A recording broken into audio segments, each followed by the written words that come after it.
Hey, what's up, everyone? Welcome to the Huddle. Paul's not here to do his intro again, and it messes everyone up every single time. Thanks for joining us today. We got me, Jose, and some more family members today. We got baby sister. Everyone knows Crystal Sims, and most of you might not know this is Flo. His name's Florencio, but we call him Flo because no one can remember Florencio or even say it because they can't roll their R's. That's legit. So, Crystal, why don't you go ahead and introduce yourself? Tell people about you. My name is Crystal Sims. I work at Preferred Flooring in Grand Rapids, Michigan. A little bit about me. Let's see. I have three boys. I love self growth and learning a lot about myself, and I'm excited to be here. Word. You might want to get a little closer. So my name is Florencio You don't have to get Guilarte. that loud. That loud. And I work at Preferred Flooring too. Been working since I was like 14 years old, just helping out in the summer when I could, because that's what we were supposed to do. So I learned the trade back then. Been getting back into it and finding a little bit of passion in it. But I'd say I'm a man who's always extroverted. I like talking to people, like having conversations. I'm really big on music. I'm writing an album this year. Hopefully, I make it out on that. Yeah, that's a little bit about me. I got a son and wife at home. Yep, Well, she's not a wife yet. girlfriend. That's my girlfriend. So today we're going to be talking about the psychological impact of installer burnout. I think we've all kind of been there and been through it, right, at some point in our careers. And what can we do to kind of mitigate that? I mean, um, what happened the first time you got burned out? And I can kind of lean on you on this one because um, so this is not Flo's first time actually working with us, and he was in the field before. He was in the office, and the last time he was here, he actually just came up to me and he was like, "I'm just not feeling it." And you actually moved to Iowa shortly after you left here. So Hmm. how were you feeling when you were kind of going through that? um, I guess I had my mind on everything that I wasn't, everything that I told myself that I was going to do in life and I wasn't doing. And it felt like I always had flooring to fall back onto, flooring this, flooring that. Flooring's going to help you do this, flooring's going to help you do that. In a sense, I just had to get away. I had to remove myself from the situation because I was focused on things that I thought was my future, focused on things that I thought was going to help me get the life that I desired. But at the end of the day, when I moved back from Iowa, it was just like, that wasn't working out, but go back to flooring. Hey, what's up, Justin? How's it going? I just think about it. Burnout happens like once a month for me, just because it is a trade that I've had to learn to love, had to find the things that made me want to keep going, I guess. And honestly, I just smoke a lot of marijuana to drown out the thoughts so I can keep coming to work the next day. I think that's called addiction. uh Word. Word. And we've talked about this in other episodes too about what people do, and I mean, marijuana is one of those things, right? But there's definitely worse things that you could be doing, and our trade is riddled with people that are on prescription pills or get addicted to I mean, heroin, other things that could be a lot worse and even more addictive, and take you on a path that is could be even worse. So I mean, Detrimental. it could be worse, and it's all in what else could you do in order to mitigate that burnout. Baby sister, what about you? What about the first time that you felt burnt out? What did that feel like? Um, well, first, I want to say that the word mitigate, I don't know. I think that it's inevitable to have burnout at some point because we're continuously learning and evolving. So I think the best thing for us is to prepare for things such as burnout. Um, for me, I think a lot of it for me was started when I was put in the spotlight and I felt, I guess, unworthy of the position that I was in. I mean, I know that I'm fortunate to have a family to support me and get me to overcome some of my fears to put me in those positions that help me overcome my fears. But to me, it felt a lot like I wasn't, what do they call that? You were Imposter stuck on syndrome. you were No, stuck like, on autopilot. yeah, like, but it was like imposter syndrome. Like, I couldn't understand the hype, eh, but at the same time, uh, I was in a position where I didn't, it was almost like my values didn't align with what position I was in. So for me, the burnout happened when the things that I was saying, like saying, yes, I'm a leader. Yes, I'm doing this. Yes, I'm good at my job, but I didn't feel those things deep inside. And so the burnout came when I wasn't, my outer reality was not aligned with my inner reality. And I was kind of resistant to or oblivious to that fact. And I had to really, hey, Paul.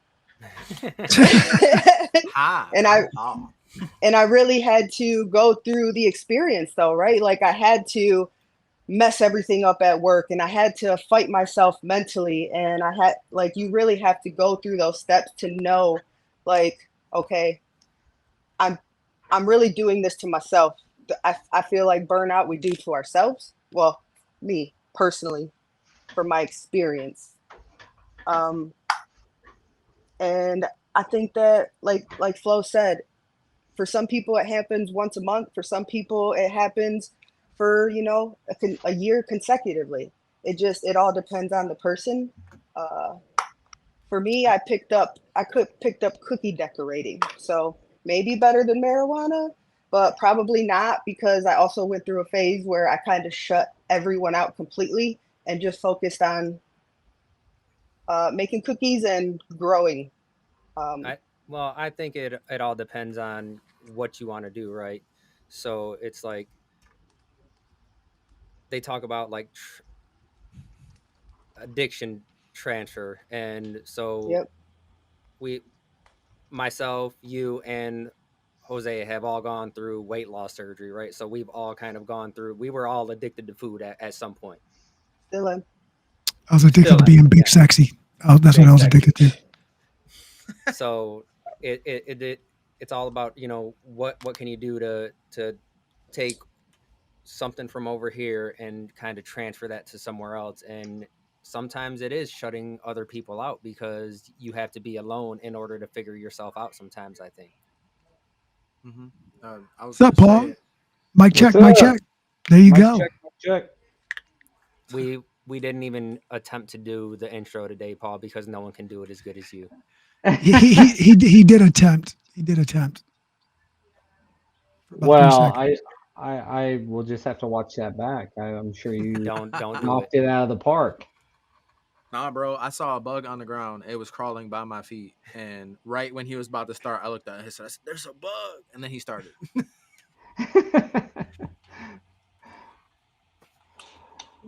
So we're just talking about the first time you felt burnt out and how we've all been there. Do you have any the story about the first time you felt burnt out at all? You know, I was sitting here listening to Crystal kind of um, chat and talk about the time frames that it could be. Some people it's once a month, some people it's once a year. I feel like I still hit that just in a different way. And it's most of the time it's in some interval that I push myself really hard, and then I'll find myself do like get into this funk. Um, and I've got a business coach, therapist, business therapist, maybe I should call her, because more than just a coach. But her name's Olga, and I tap straight into back with her every single time that I get into that. Like, it's odd, guys, because for most of us, we perform, we work hard, we want to do the right things, and then you just find yourself in this position where you feel worthless. And I can't even describe where it comes from, or why Uh, it's there.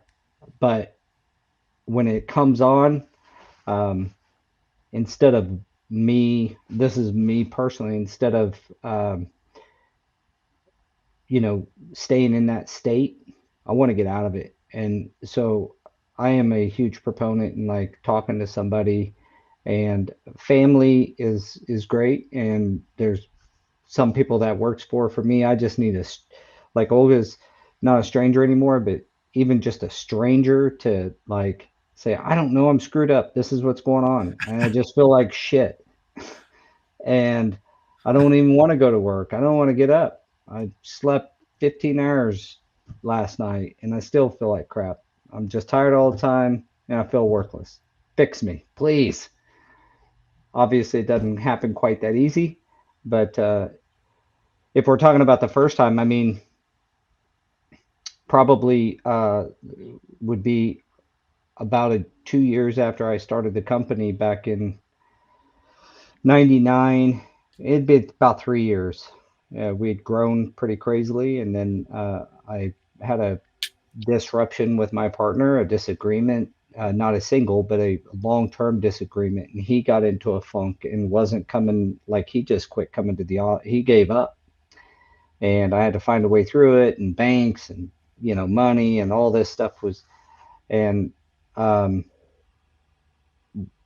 I found that talking to people was a good way, but even if it's just getting on my knees and praying, um, but it's a real thing, and it's something that you got to be mindful of as you're leading up. That's what I think. I mean, Crystal, do you find that like if you're cognizant of now I can almost feel when I'm getting close to that oh, and I start to definitely know. you get that feeling?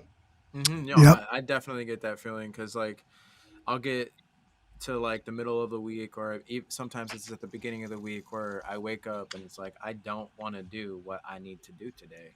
Like that work is just at the back of my mind. I want to do everything else but that, just because I am burnt out. I am sick of doing the same things for 5 days a week for 365 days a year. Like, You work 365 days a year? no, I do not. I was gonna say that's more like 320 days, but Yeah. Maybe, 5 days a give or week. take.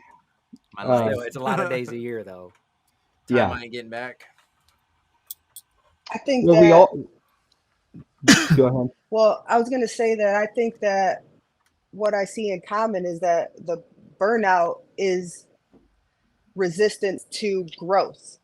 That's the way I like to look at it, because usually right before you're about to have like a major breakthrough, usually go through this bout of depression or burnout, or like kind of like a defeated feeling.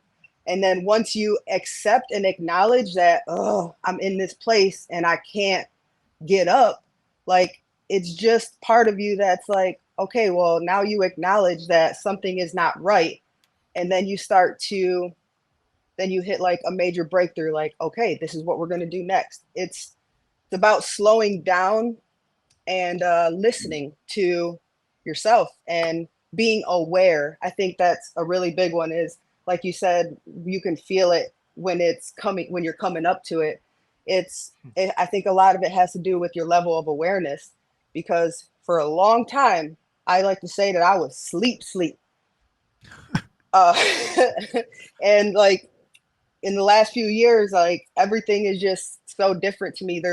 Like I'm a lot more aware of myself. And so the more you know yourself and how you work, like mentally, physically, I think that you can see it coming a lot easier. Well, the more you, I used to just drown it out, and when I mean drowned it out, I mean with bourbon, you know, and that give me to the next day. We all have, like Tony Robbins says this, but so does a friend of mine, Ed, that you have what type of person you are. We all have six human needs.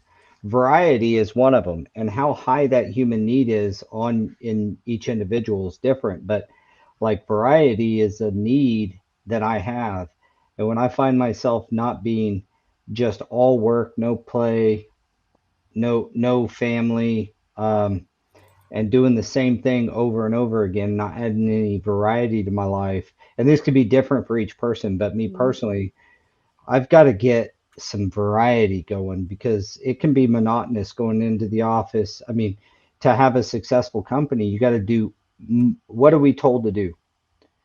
Do things in a systematic way. Mhm. The same way is what that means every day, all day.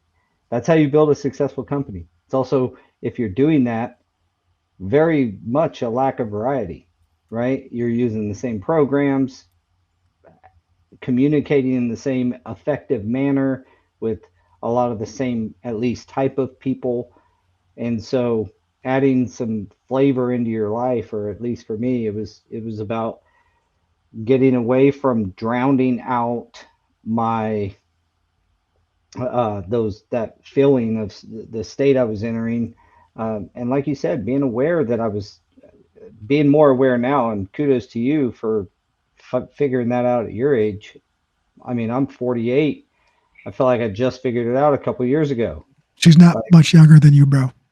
I'm don't, winning in hey, the I come race. think on, we're we always I think we're always figuring it out. There's Once you're aware of one thing, it'll always continue on higher and higher. I tell yeah. you, Once you kind of find it, then and you recognize it. One thing I had to do is just I quit drinking, and then it's funny when you take away those numbing factors when you use it the way I did, um, that you're you're you're you're not aware. You're numb all the time. You're almost like a zombie. Like Zombie, yeah. you're there, autopilot, but you're not really there. What was you gonna say, Flo? autopilot, Yes. like you're Uh, living your life behind glossed eyes. You see everything, you notice stuff, but you don't feel for it. You don't act upon just it. don't care. You just don't exist at that time. Yeah, You're just out don't of care. That's body. it. It's legit out of body. Speaking of out of Yeah. body, what's one way you could be out of body and still gather information? It's like, Oh, that was a Sleep. clever way to just slide right into our sponsor for the day, which is Floor Cloud.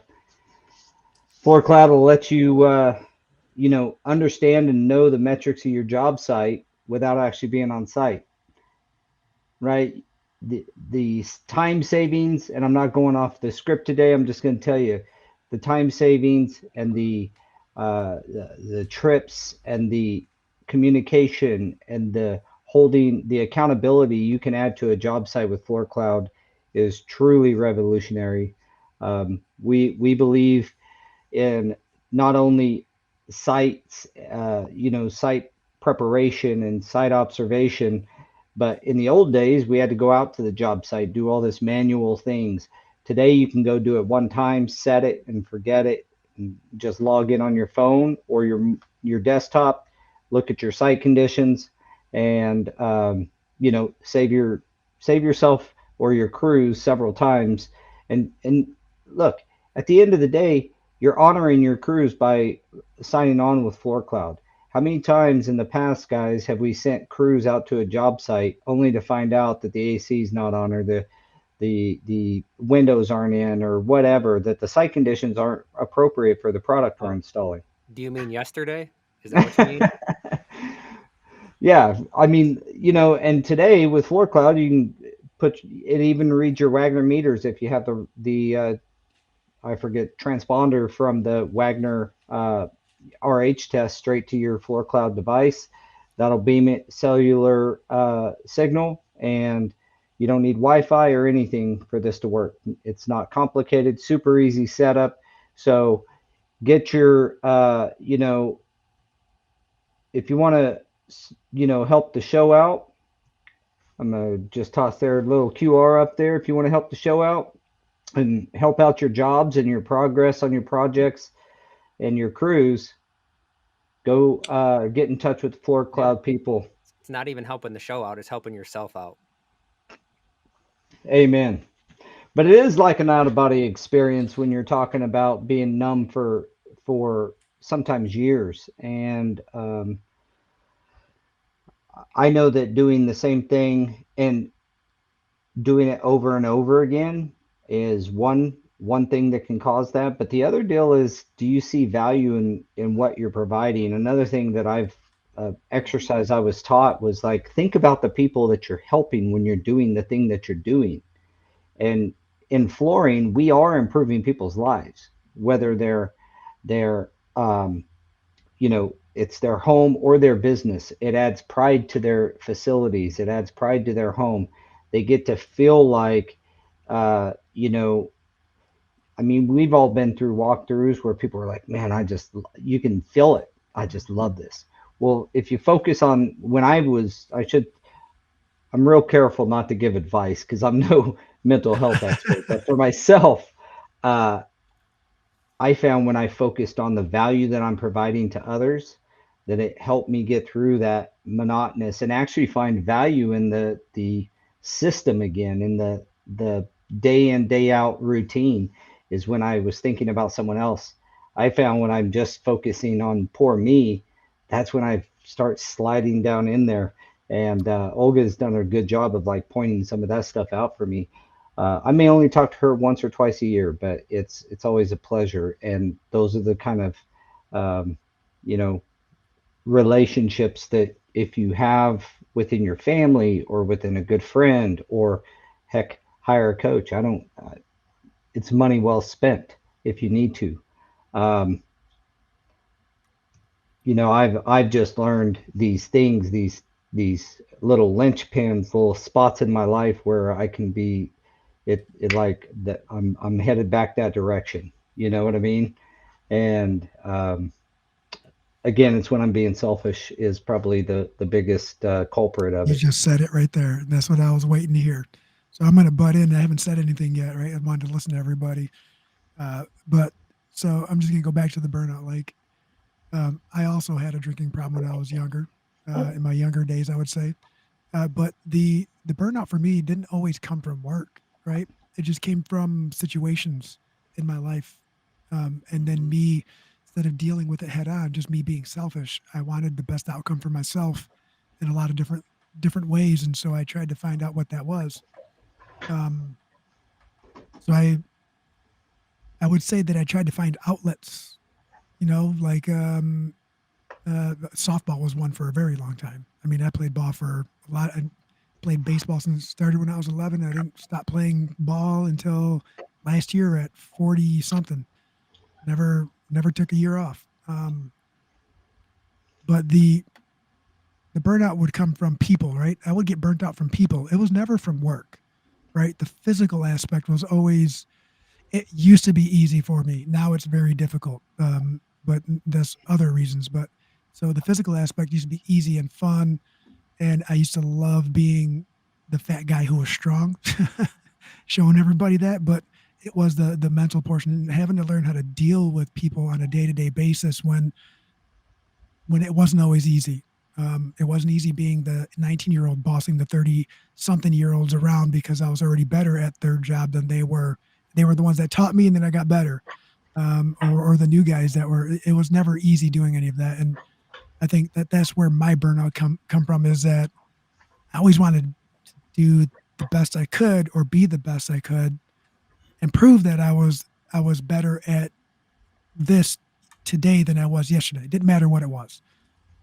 And I think that's where the burnout come from for me is I put myself in a position to don't mess up. You talk so much crap about everybody else that you can't mess up, man. Right. And I still do that, but I It's deal that with a lot of stuff. I deal with a lot of stuff through humor. I like to crack jokes, make fun of everything. I try that my best pressure to we think, put on ourselves can yeah, be crushing. yep, it is. And you can only control your controllables. And it took me a long time to realize that, even though it's still frustrating now, today, knowing that there's things that are controllable to other individuals around you that you surround yourself with, they just decide and choose not to control. Do I get mad, upset? Yeah, but I try to let things go very quickly so it doesn't eat at me. Um, I used to smoke pot. I used to drink all the time. I used to tell people that I smoked pot. I used to live to smoke and smoke to live. But I just through different changes and different views in my life, different parts of my life, I had a different view. I'm one of those people that, and I think Daniel, my family here can attest to it. If I say I'm not doing something anymore, I quit. I quit smoking and never went back. I mean, I did fill it with other voids, but I also quit doing that too. And I quit smoking, started vaping. Then my son was 3 years old, picked up an ink pen top and acted like he was vaping. Boom, done. Like that day, done. Well, It, coping, have you guys talked about like what are the positive coping mechanisms? Because listening to you, Jose, there's a couple of things. So you got physical and mental burnout. I never really had a problem with physical burnout. mhm, It was always mental.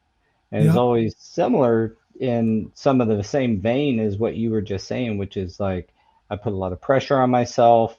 I always want to be the best at what I'm doing, and so I've got this like I can't let these people down kind of syndrome.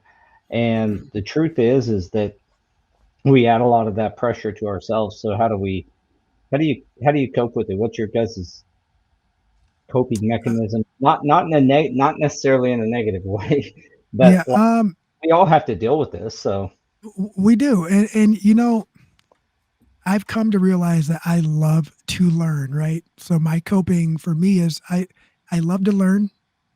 Doesn't matter what it is. I go down a lot of rabbit holes.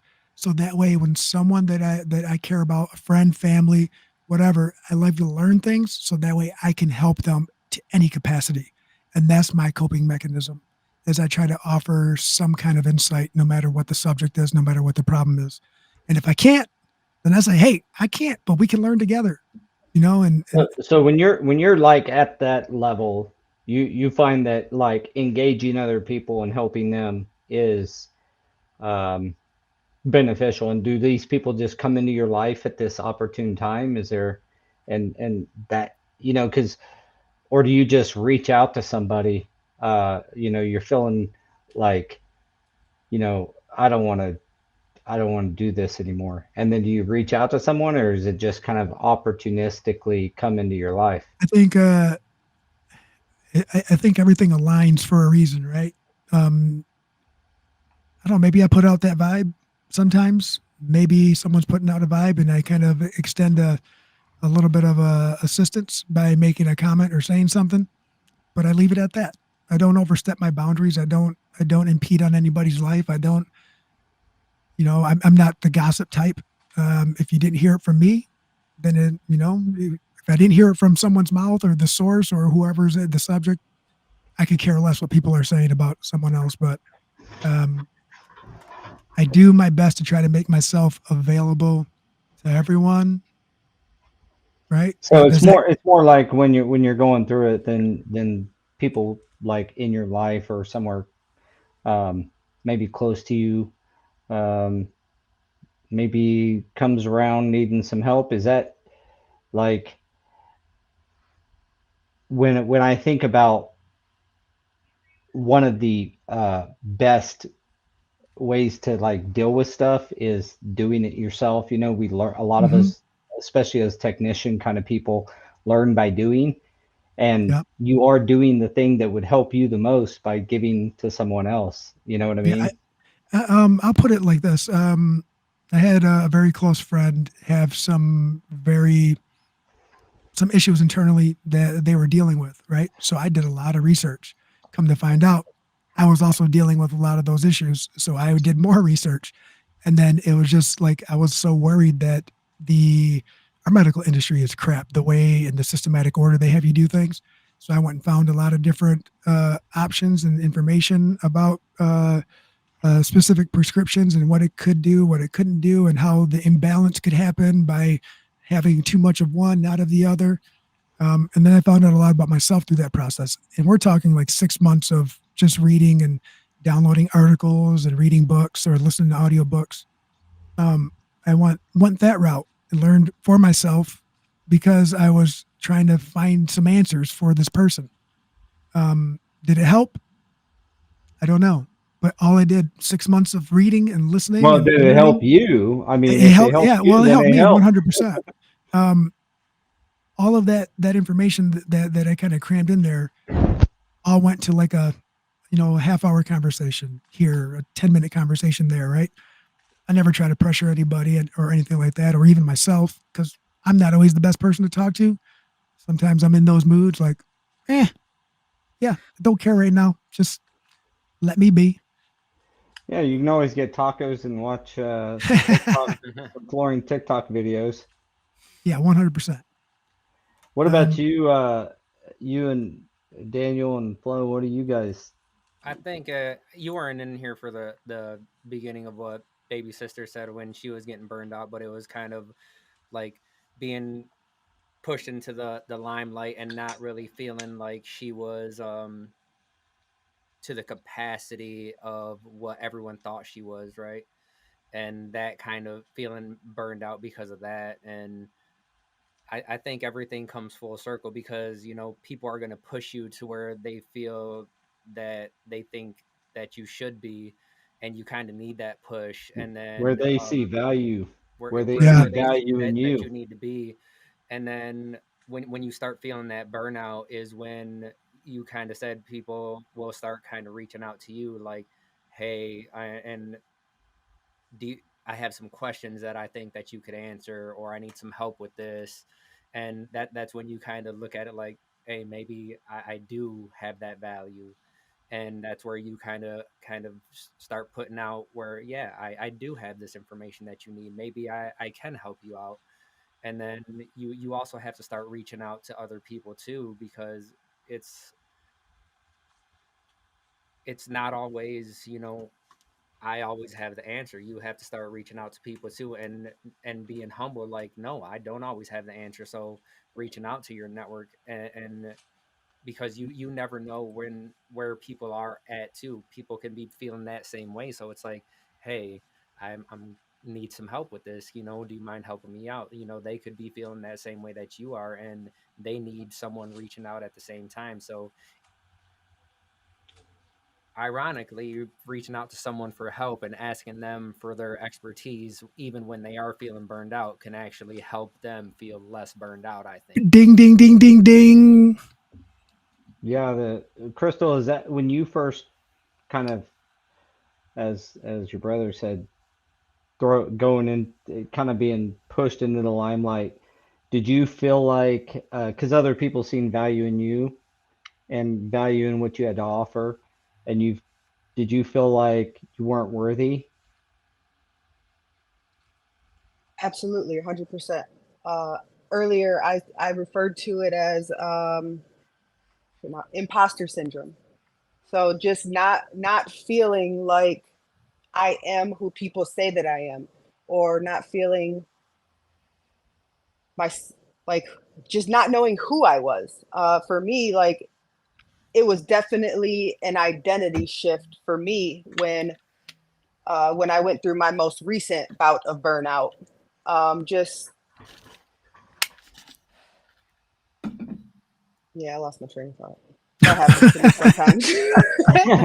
Well, going through your most recent bout of burnout, What was the question I, again? I personally know that um, for me, it's a lot of the same exact thing you just said, imposter syndrome. When I've, you know, been asked to do something or pushed out into this role, or I've put myself in the role and I'm like, what in the hell were you thinking? You're just a flooring installer guy. But a lot of the time that, and this is the point I wanted to make, when we were talking about earlier where the you were saying right when that pain is really bad, it's like where the breakthroughs on the other side, and that's a common like theme. That is like I would say that is true. You're very close. You're right around the corner from a breakthrough, if you can just endure a little bit longer. And sometimes, at least in my case, it was persevering through times when I wanted to quit. Um, I mean, everybody knows I'm the founder of Go Carrera, and when I started that in 2018, really, and there's been so many times throughout this journey that I've like, who are you? What are you at? You're an actor, you're an actor. Well, the truth is that because the breakthroughs on the other side of burnout, it's really because you're going through all this to condition yourself to become the person that you have to be to accept that new uh, that breakthrough. You can't just it's like it's why so many lottery winners, right? They can't manage 100 bucks and then they win 100 million and they're broken 3 years, you know it's something like 80 some percent of all lottery winners end up absolutely broke. And the stats in the NBA and NFL are very similar. They never became who they needed to become to have that. Their identity didn't match their reality. And you talked about an identity crisis earlier. And these things are deep subjects. Sometimes we get deep on the huddle because this is stuff we're all really dealing with in real life, and I know our audience is too. So Yeah, I mean, there's plenty of times where we're at a school event or something, and they come up to me and they're like, "Man, you guys are killing it," and all this, and then and deep down inside, you're just like, "Man, I am struggling so much right Man, I am now." killing myself. That's how you feel like, oh, Yep. yeah, I'm killing myself. I can Nobody, even sorry, I can even relate to that today. Like talking to the kids, and they came up to me you did asking great, me nephew. questions. They were like, "Oh, so why do you do what you do?" He said, I said, because this was my last option. That's what I told the kids. And they were like, "Do you love what you do?" I said, "I've learned to love parts of it." But like, if I'm speaking honestly, like my biggest passion is music and writing, and I want to be a professional singing actor one day. Like that's the goal. And I'm using the flooring industry as a stepping stone, and I want to perfect my craft in it because it is the only thing that is pushing me forward in life. That's allowing me to create something. well, That's allowing in me. order to be a great singer, you have to experience a lot of depression and despair. So you're welcome for giving you Thank all the you. material. Yeah, you're welcome. No, and I it's good. think about what Paul was saying, like everything at a point in your life just aligns and you start seeing all the stuff that you went through and all the times that you thought you weren't going to make it, the times that you thought you were at the bottom of your road, but you have to reach rock bottom to be able to rise up to the top where you want to be. Rock Because bottom changes too, guys, right? Rock bottom changes all the time. Every time you reach yeah. a new level, your bottom rises too. Hmm. But you can always regress further than that bottom. And Paul, you had mentioned, you said something like every time you feel you're at that point of burnout, you're just right around the corner, right around the Hmm. corner. Man. I mean, you You, you see that picture on Facebook, right, where they're like mining for diamonds, and there's two mm, people, one above the other, Hmm. and then one is keeps on Yeah. going, the other guy just turns around and he's right there. And then sometimes you got to realize that, and that's where you got to have that mindset, and it's like you do, and Well, that's what what you is the tell mindset? I'm going to interrupt you. The mindset. What is the mindset? that the mindset is like, because there is times where you're like, what the hell am I doing, man? Like, why am I doing this? And then that's where these people come in, and it's like you look at yourself at the imposter syndrome, and it's like, and then you talk to these people, and it's like, you know what? There is people that are telling me that I'm doing a great job. Maybe I am doing a great job. I And then also think it's like recognizing that struggle is a blessing. Hmm. Like it's a journey. Daniel, you're like one of the most positive guys I know, and recognizing that struggle, that despair that you're in, is that you should be grateful. You should know that you're right around the corner, and if you keep pushing, you're going to have a breakthrough. And it may be a little one, or it could be huge. I've had them multiple different ways, and Mm. Ed Milet told me one time, we were having a discussion. He says you just need what you should strive for in life is more important problems. That's what success gives you. Just bigger, more important problems. We're none of us ever going to success our way out of problems. It's just Yeah. you get bigger, more important ones if your rock bottom's raising with you. I like to call them lessons. We're all here to learn lessons, and if we don't learn the lesson, you continuously repeat the lesson until you finally learn what you're supposed to learn from that experience. Which is why I feel like a lot of people stay in lack mindsets or poverty mindsets because I also refer to it as like a victimization. People like to victimize themselves. And it's not, and I'm not saying like it's not anyone's fault. This is the way we've been programmed, like how we have grown up that way. And so, yeah, it's all of these lessons, all of the problems or struggles that we grow through are for a purpose. And we may not know it right away, but later on down the road, something that Jose just randomly picked up one day, that's him following his intuition. And he's going to use that knowledge maybe 5 to 10 years down the road. But there was a reason we learn what we learn and we do what we do so that later on down the road, it's going to serve a purpose eventually in our life. As long as we use it that way, we see things as purposeful. Yeah, and you're Yeah. aware of it, right? My Yeah. poor kids at Good home. point. I totally overload them with information. Ever since they could talk, I've never answered them in baby babble or anything like that. If they've asked me a question, I've always explained everything to a T, whether it put me in a bad spot or not. And man, like giving kids the scientific explanation for everything might not be the way to go, but I didn't know. And yet, like, I want them to know everything that I know at a way younger age than I did. So that way it puts them in a better position. And but at the same time, sometimes they they disagree with you, and then it's like, all right, go learn. yeah, that's okay. That's okay. And I talked to So, Lencho today about that too. Like, hey, you so could tell them whatever they want. a good a good lesson in this is my niece, right? She's lived with me for 5 years, and um, this kind of goes back to what you were saying. It's like you do things not for not so people tell you that you're such a good person and all that, right? Because people do. They come up to me and they're like, "Oh, you're such a great person for, bringing her in and stuff." It's not why I did it, right? It's not why she lives with me. It's because, I had the resources, come over, give you a better school district and all that. But this year she didn't want to do softball, and now she's regretting it. And she's like, she talked to, Jose about it, and she's like, "Why didn't he just make me do it?" And it's like, life lesson, man. Like, you got to learn things, and I felt that it was time. I'm not going to make you do it because I knew you were going to regret it. And I think that she's at the age right now to where that was going to be a great life lesson for her. Yeah, and as adults, we kind of go through the same thing, even, where that's a great lesson for. How old is she? 17. 17.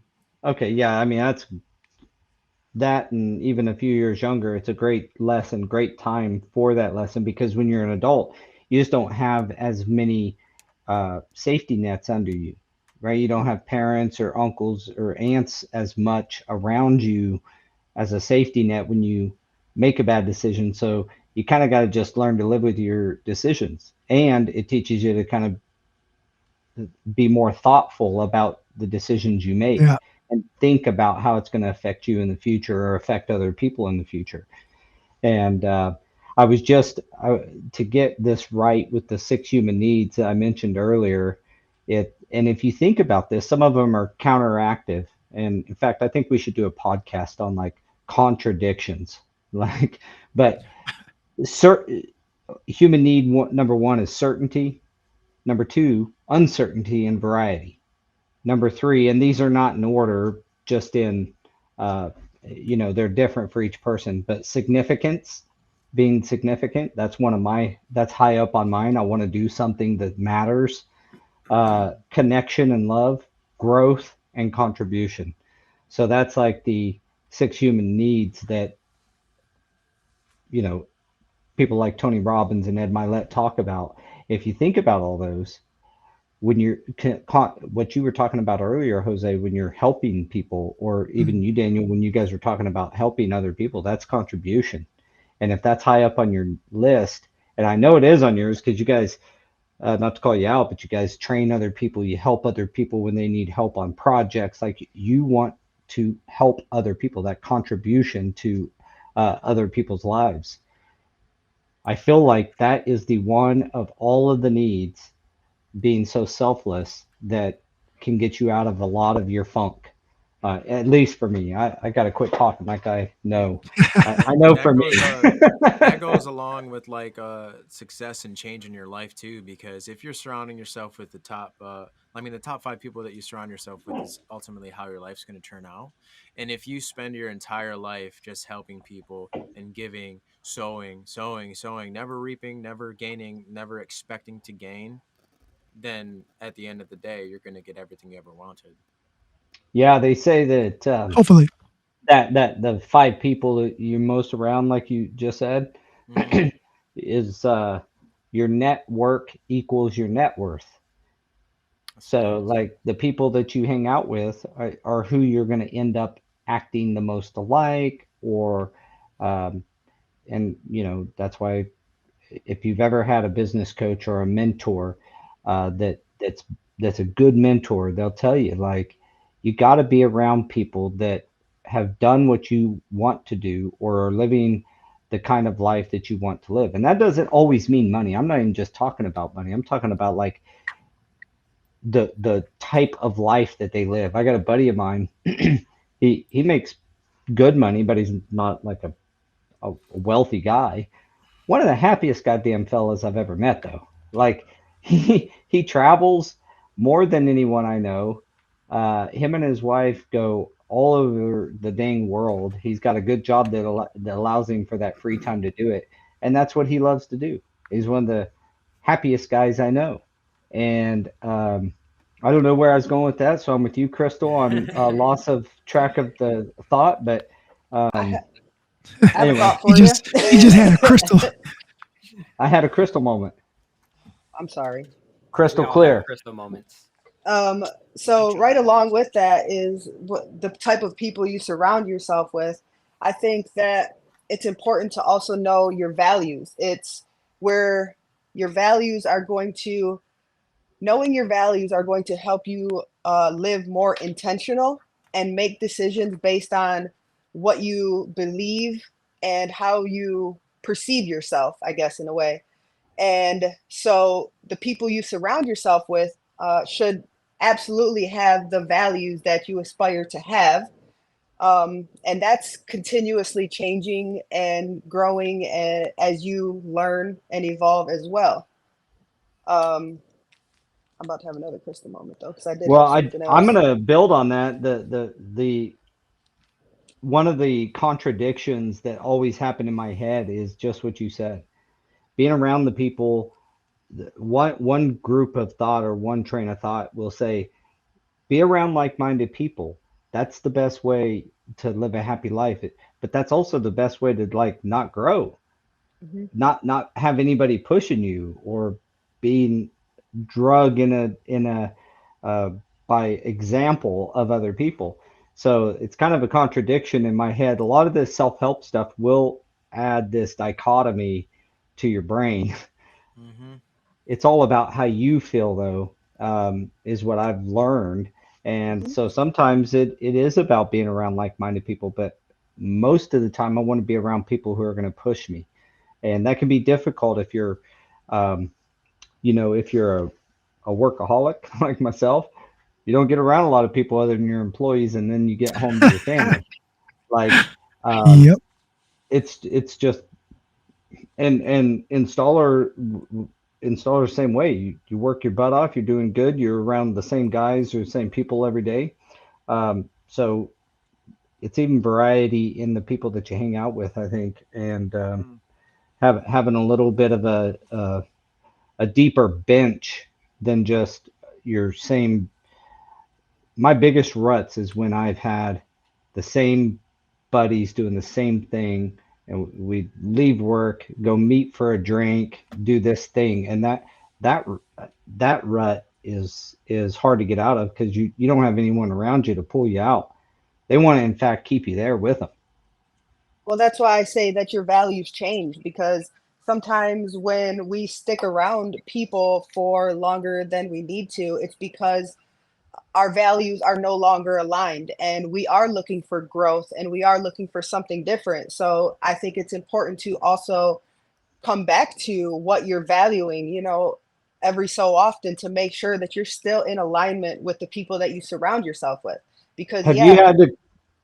I'm sorry, I was just going to ask. I'm curious. Have you had to cut people out of your life that didn't no longer fit into your I future? think that they fall off automatically, just because I feel like your vibe, the frequency that you put out, naturally draws that same frequency in, or rejects that frequency that doesn't match, like the You vibe, know, the energy. we keep talking Hmm. about values, right? And I wrote down a couple things, and that's what I do when I look down here, guys. I write down some things as Yeah, we know. I think when we're talking about value, I just want, like, for me, my perspective of the value is going to be you know, what kind of value do you bring to a group, to your people, to your family? You got emotional, informational, motivational, inspirational. Like, these are values that go Connotation. beyond like what financials could bring, right? And I also think he just know, wrote some lyrics for you, Flo. Top dog. I but got it right here.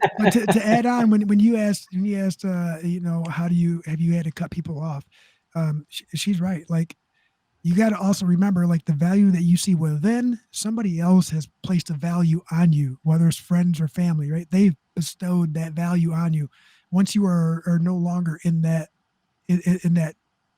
category, that where you are valuable to some aspect of them, everybody cuts themselves off at some point, right? Where everyone's after something, regardless of how nice they are, who they are. Everybody, Well, we all I have feed off the needs. energy. Yeah, we all have needs. I feed off your energy. You feed off mine.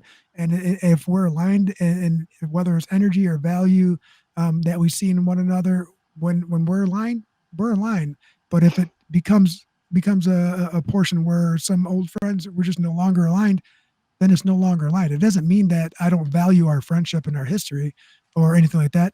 All it means is that, hey, you know what?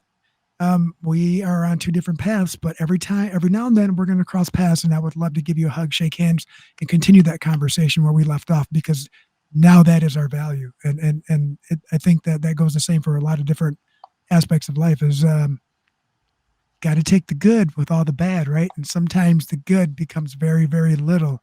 And you have to understand and recognize when to walk away, so that way you can avoid that long stretch of bad. Yeah, it's funny you say that, you described value in how people look at you, because I've always looked at, as what Crystal was saying, is the value I'm providing to a marketplace. And is there any value that I provide? And if so, then I'll be rewarded in some manner. Um, Thinking of it the way you just posed it makes you maybe have to be a little bit more self-aware and a little less selfish too, is what is the value that other people see in you that you may not see in yourself.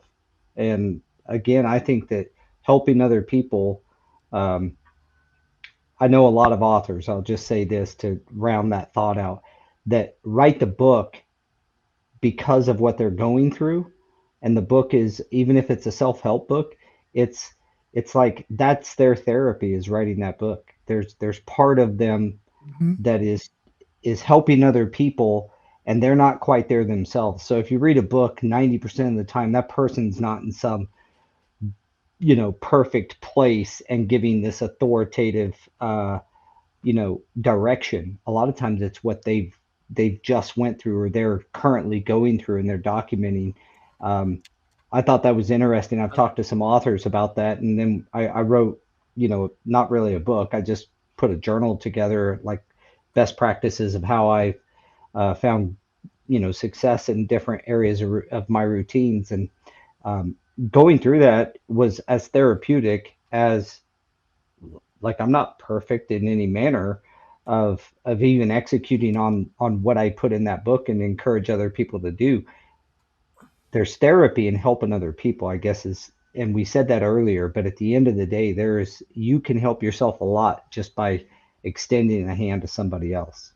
And you were talking about authors, and I always talk about Simon Sinek because he's one of my Hmm. favorites, and that's what he says. There's all these self-help books there, but there's no section on help others, and that's where kind of where we got into this topic, right? And I think that's one of the biggest takeaways from this episode is, not only helping yourself, but one of the biggest things that you can do is help someone else, and that's one of the biggest ways that you can help yourself, help someone Yeah, else.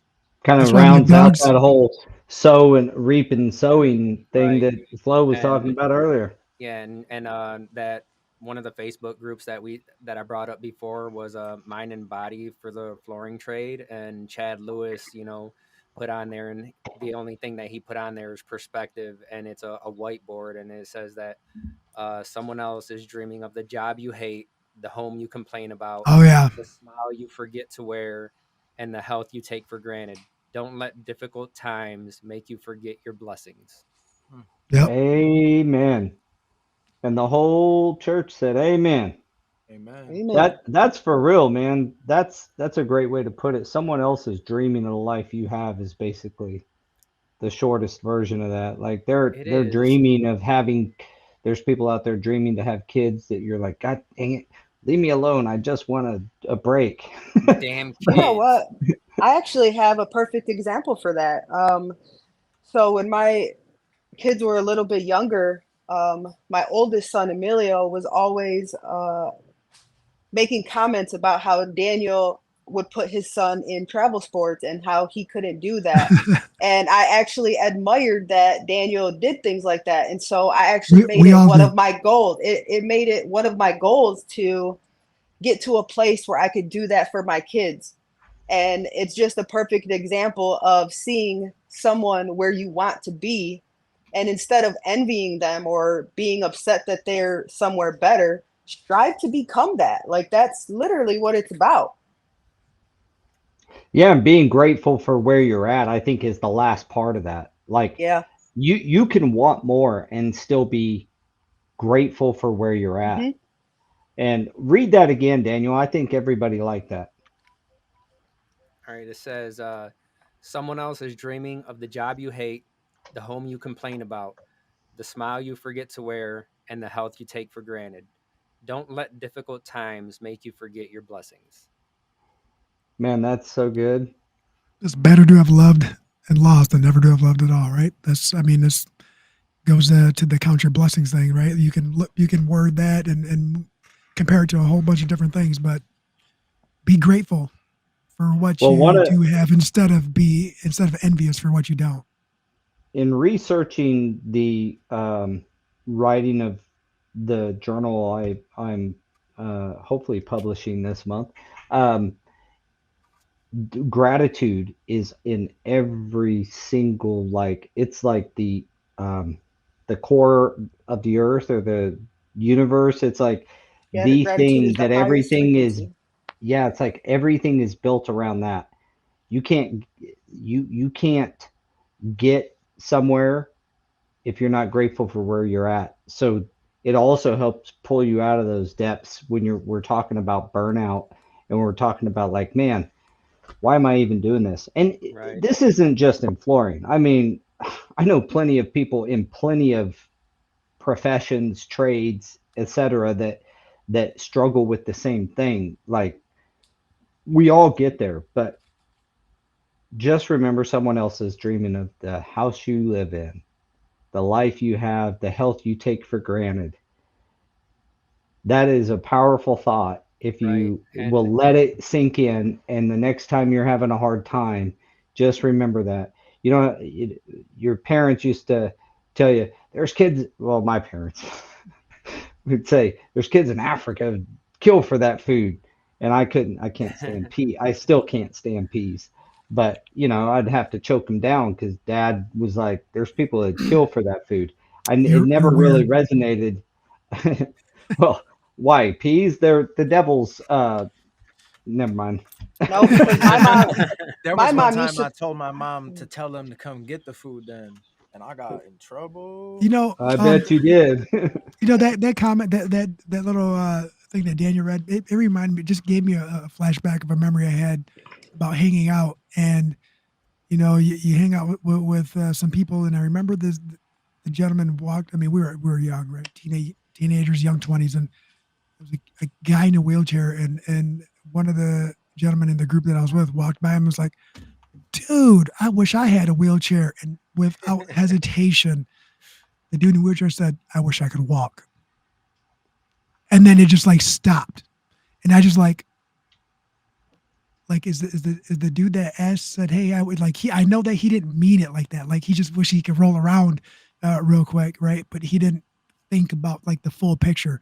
But the way that dude came back with, "I wish I could walk," just Well, I like, think mm, that seems like the correct Who response, said that? but it at the same it time, does. it would be uh, uh, Yep, that's my mom. it would be funny the opposite direction. Hey Yeah, man, I wish I could walk. He goes, I wish I had a wheelchair. yeah, yeah. and then I But mean, other people aside, right? There's also that saying. It says 5 years. What I pulled it up right here. It says just remember 5 years ago you dreamed about where you are now. Hmm, that's not true. Not for me. Well, 5 years. but the other thing is a lot of our dreams, and we're all guilty of this, but a lot of our dreams, they are just that, dreams, and we've never turned Yeah. them into goals. And the one thing that we can't argue is you are sitting where you're at right now in life with your circumstances, benefits, and everything as a direct result of all the decisions you've made. It's just a culmination of all the decisions you've made. And when you look at it like that, you'll find these spots in your life where, like, you wanted to blame someone else. But if you dig down, you'll find where you could have changed it. It's one of the things that's probably the most exhausting to my employees and my kids is I'm like, well, what could you have done different? Well, I didn't estimate the job, or I didn't do Right. this, or what. No, no, no, no. Where could you have made the situation better? What could you have done? What's in your control that you Uh, could and have then done to and then improve the situation? well, not even that. It's on the flip side. Like if you would have changed it, where would you be now? Like if you would have changed something before, you wouldn't have your son right now. That's You legit. wouldn't have your girl right now. That's legit. If I would have Mm. changed something before, if I would have followed on the career path that I wanted to, I wouldn't be where I'm at now. We wouldn't be talking now. So, everything happens Yeah, and I where think you're at now because of the choices that you made. yeah, I think it's dangerous to start thinking like, if I'd have done that, I'd be here. You know what I mean? Like there's so much. It goes back to gratitude. I'm sure you're very grateful for your son, or yeah, is Man, it a son or a daughter? his son, yeah. His son. Okay, so Yeah. He looks like so squishy. one little difference in your life, and he may not exist. Same Yeah, with it's mine. I've got crazy two. because Yeah, right before I met his mother, I was due to deploy to Kuwait for a year and a half, and they didn't send me because of my back. Because it was Dang. wet. Yup. wet back. My bad. My bad. No, I was gonna say something. It was when Paul was talking about just like the decisions you make in your life and how that ultimately like affects the way that your life turns out. But at the same time, it's not the decisions that you make; it's the actions you choose to partake in. Like, you know what I mean? Like, Well, kind yeah, of. the actions are a decision. That's the point. Is that if if you don't decide to act on something, then it's just a dream. You know, if you decide to act, you've then started to turn it into a goal. Hmm. That's funny you say that because I just started making like a flow chart of how to make goals Flow chart. and at a flow chart, yeah. And it's something that I'm working on to present to the guys at work because if you're just going through life, going through the motions without any goals, like you come to a place where it's like shit, I need to do something. I need to change something to better my circumstances, or else this is where I'm going to be forever. And that's when the burnout starts, and the resentment and all of those things. And then, I mean, on the flip side of that, there are going to be guys that don't want to change and they're going to push back. And See, but they're also here to show us something. They're here to show us what it's like if you don't choose to change. Well, that's Yeah, where everything the best that's lessons come from awesome. failure, right? That's where that comes from. If you watch people fail or you fail yourself, those are some of the best lessons. And I want to add to that whole dream thing. We all dream of something when we're a kid, right? And we let go of those things because reality kicks us in the ass, and we have to accept a direction. But it doesn't mean that the dream has to stop. A dream, a dream without action, it will eventually become your nightmare. So don't just let it all go. Let it play out. Do something towards that, towards Let that it that goal, flow. that dream. Let it flow. Let it flow. There's a reason that you have that vision at such a young age. Yeah, You and are those dreams turn into nightmares, as you said, is because you're not doing what you've got this inner feeling that you're Yeah. supposed to be doing.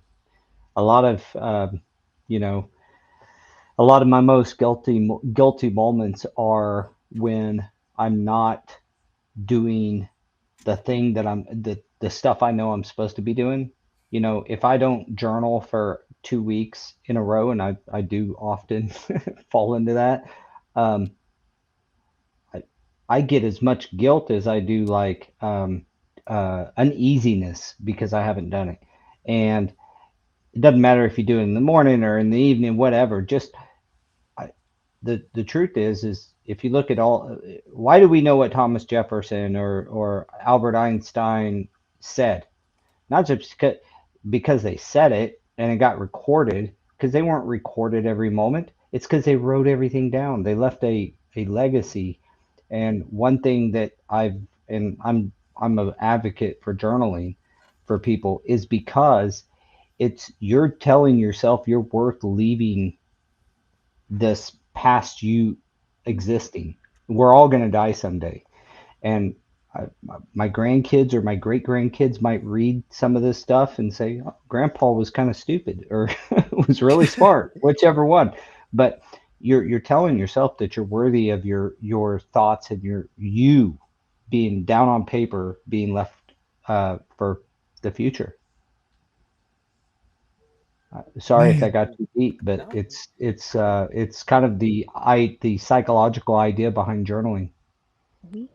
And it's Yeah. something that you can look back on to see how much you've grown in the last year. or it has Yeah, there's value, right? practical application to it for sure. Mhm. Got to say your goals out loud. When you do that, they tend to come true. Don't just put them on paper, Ma- but speak them in manifesting. reality. I Yeah, love but be that. careful what you say because when you don't do it, that's when you get attacked. Amen. This is true. Mhm.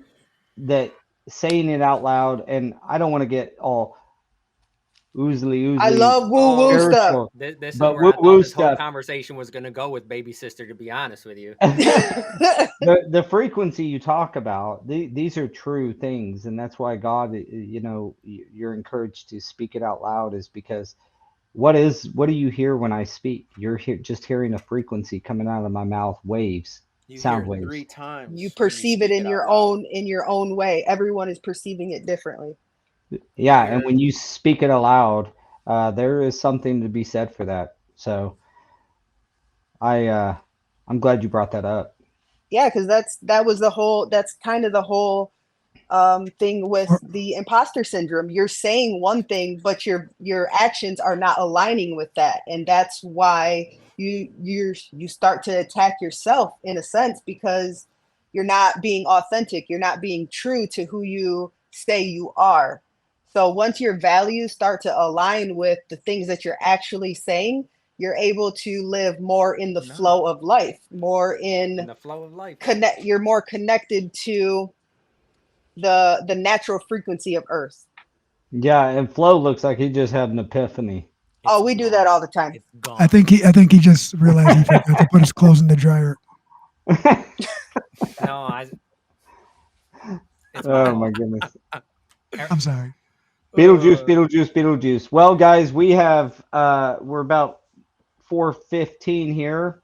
I came in late, so I don't get to say that I know all of what was said before I came on, but I gotta say that I love this stuff because it's been a journey for me in my entire life.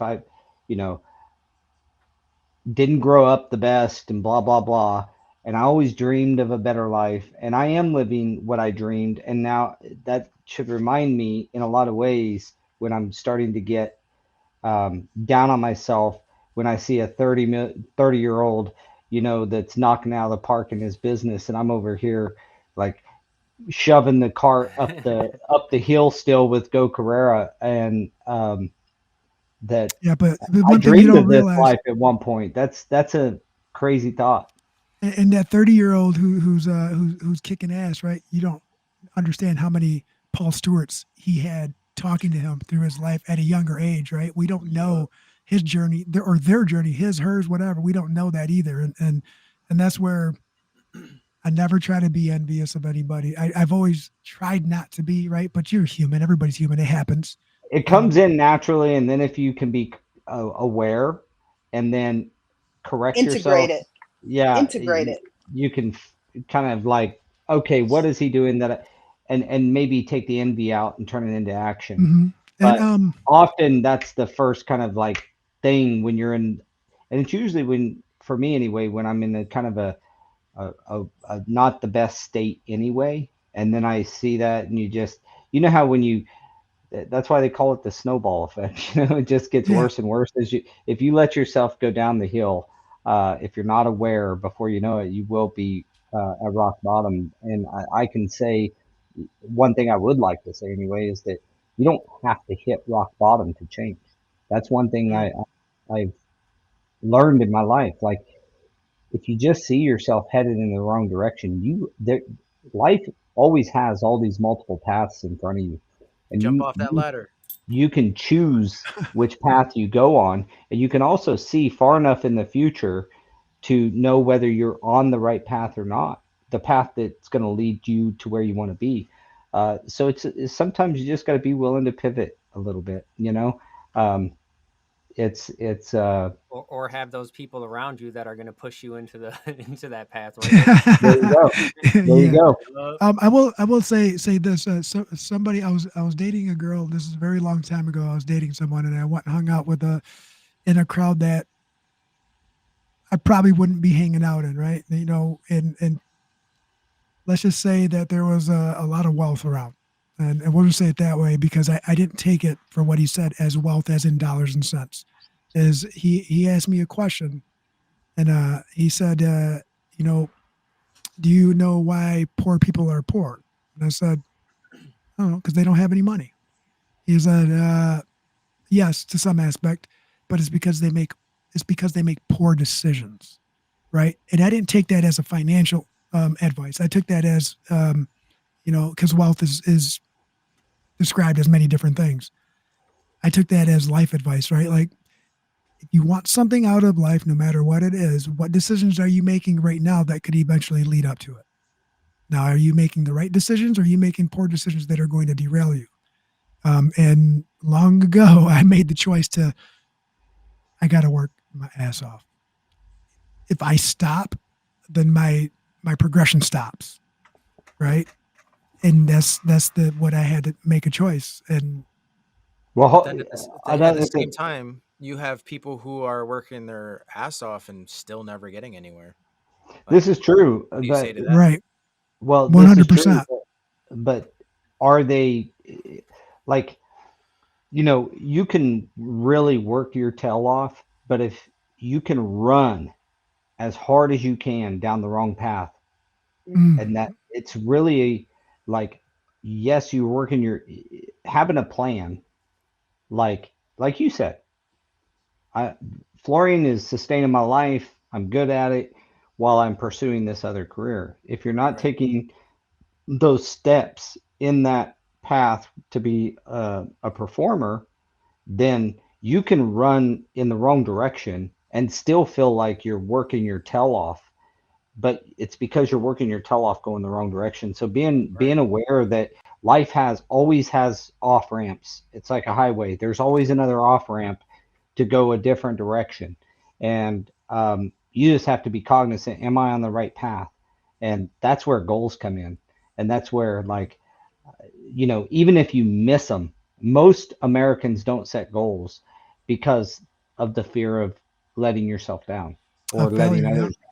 Like you you're encouraged to set these big goals, but then you know that the likelihood of hitting them is going to be tough, and maybe not real likely. But so you set these big goals, but it's not about achieving them. It's about the journey of going towards it and Yep. learning those lessons on the path. That's it for me. I keep talking like but that's where I've learned and what Preach I've on, No, brother. Preach. no, experienced. you said it correct earlier, right? When it's like the authors just write about what they're going through, and that's kind of what we talk about on here too. It's just what we're going through and what we see, Hmm. and that's what we're seeing. And like the goal for all of us is to see the industry be better than when we came into it, and that's just our goal, and that's what we're pushing for. My goal is Amen. to see the world be better. Go big And or you go know what? home. And my whole selfish goal out of everything that I do and everything I try to do is that one day my kids will be proud. That's my selfish goal. Yeah, that's not really selfish if you're thinking about your children and about them being proud of you. Um, I think that's inherent to parenting. Like you want your children to be proud of you. You want to know you did some things better than your parents. So kudos on all of that. For sure, I played softball better than my mother. Oh heck yeah, bro. My mom The can't even way throw a ball. the way I like to look at it is how do I perceive myself through the eyes of someone else? Like how are my kids going to perceive me? And I just strive to I guess go back to when I was a kid. What did I want to see from my parent, or how did I want to grow? And I just try to stick to what I feel is right, even if, and Even I, if you I know was it's going to wrong. say that, no, well, I was going to say that I'm just earlier that a lot of things that we've been talking about, I feel like a lot of it has to do with the feelings, like your intuition, your gut feeling. Like if you're on the right path, you can't logically think about that. It's like a feeling you get or an inner knowing, like, yeah, this don't feel good. You're probably on the wrong path. If it does feel good, you're probably in alignment with the path you're supposed to be on. I guess that's the most simple way to put it. Yeah, intuition's important in all this, but I I would be, how all this ties back Ooh, into burnout speaking of in your intuition, you guys, career I or actually got to go. My burnout son's got a He's baseball wrapping game. it up right now. burnout in your career is about, I think, being grateful, aware. This is just my take, and we'll go around and then we can close this thing out. But being grateful and aware, and those are two big changes. And if you guys like the podcast, man, please give us a like and subscribe. This kind of thing I've learned from here, so I can't, you know, you can't participate in this kind of thing. I feel like an author right now from the standpoint of what I'm talking about and what we're talking about in this conversation. There's been some nuggets and some epiphanies of my own. So if you do like this stuff, we're not always, in the mindset thing, but we do deal with that a lot because it's an important part of having a happy life. So I want to thank you guys for all coming on here and kind of sharing. It's refreshing, and I've learned some stuff here. So thank you everybody, and thanks to the It's audience for always joining. refreshing to keep it real, man. And that's And hit it. yeah, 100. Keep it 100 with you. Taka taka. But yeah, Crystal, you guys should hang around my family, man. Like we are, like Special. we're fun to be around special. sometimes. We're special. Crystal, closing statement. Um, this is like my absolute favorite stuff to talk about because I love learning different perspectives and hearing the things that people have to go through all the time. And I think that the mindset and your self-awareness is like a key factor in growth. And like you said, gratitude is the center of everything. And you really have to break down everything that you thought you knew in order to be grateful for everything that you do have. And that's when your life will start to change. Good man. You guys got any last Yeah, go last ahead, words Flo. before we close this out? I mean, it's just this is what I wanted to say. You need to fall in love with the process of becoming great, because if you're fixated on the outcome and just what you want in life, you're not making the decisions and taking the necessary precautions to get yourself there.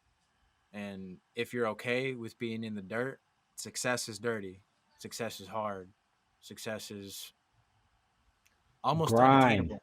Almost unattainable. Got to Gotta That's go why to it's the grind. so hard to depths. get there. Go to the So just depths. focus up, grind it out, and win in the dark. I love it. That's his next song. Grind it out and win in the dark. No, my next song is Give or Take. That's what it is. Nice. Look for it on Apple Music. No, We're getting there. we're not there yet. We're getting there. No, Daniel? just be aware, man, and always know that when you're feeling down, someone else is like that too. So definitely reach out and know that if you're feeling like that, someone else is. Reach out, talk to someone, and be that ear and lend that voice. Amen. Jose, final thoughts? Yeah, just be okay failing. Failure is just the hardest and most efficient way to learn. And then just take that on to the next one. You'll find your path eventually. Fail forward. Yeah. What did I say? I said All of the things. fail out loud, succeed in silence. Failure is a Amen. necessary tool. Love it. So, All and right, also, everybody. I don't want to fail Oh. my son, so I got to get out of here. All right, guys. Well, thanks All right. everybody for joining us. Today we went over subjects Yeah, like we this did. do sometimes, but it's been a pleasure. It doesn't feel like an hour and a half to me. Maybe because it wasn't. I showed up late. Well, thanks everybody. We'll see you guys next week. And thanks for everybody joining us, Flo and Crystal. And thanks to Daniel and Jose. Thanks for joining us, guys. Great being Appreciate Thank you you, everyone. guys. Love the audience. Keep coming back. Give us a like and subscribe, guys. We'll talk to See you you next later. time. Peace out. Okay, bye.